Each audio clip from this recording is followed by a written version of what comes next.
We're here with Secunda and Hannah. We actually been talking before today a few times, and we've been involved in seeing what's going on with the Ferguson situation, the Eric Garner situation, and seeing how Houston is responding. And we're on the ground here now. It's picked up now, and I wanted to ask you ladies what you guys feel the vibe is, what you guys seeing here today. There's different vibes. There is a group who is used to rallying and protesting for whatever cause there is. There is a group that doesn't know what to do, but they want to do something, and they feel like they have to be here. For example, I asked a guy who I assume was a priest, who is a reverend, why was he here? And, what made him come here? His answer to me was, where would Jesus be? What would you say is like what you feel personally you would like to see short term? Short term, I'd like a real acknowledgement from our government, real acknowledgement from our officials here in Houston, around the country, in Ferguson, in New York. I'd like there to be validation of what we're experiencing, what we've witnessed. I think that needs to happen as soon as possible. Long term, that has to lead towards systemic change. What would you feel you'd like to see long term?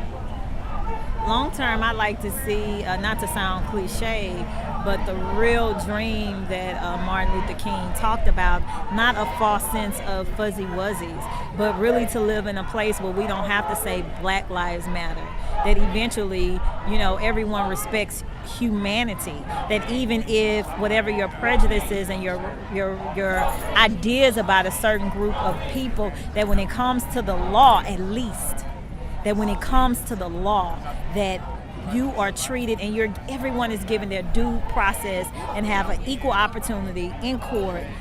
That's the American dream. Right. Yeah, and I think, we were just talking before you came up about the sense of solidarity.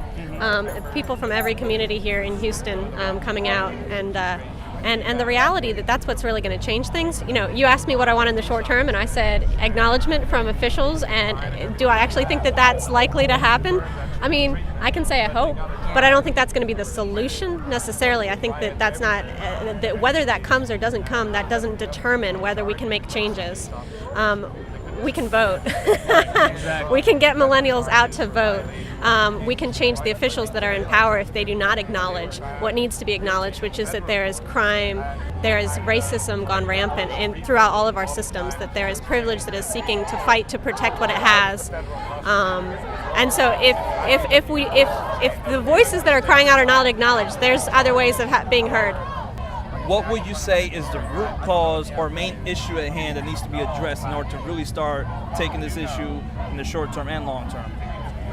I think the first thing that we need to address is acknowledge the truth.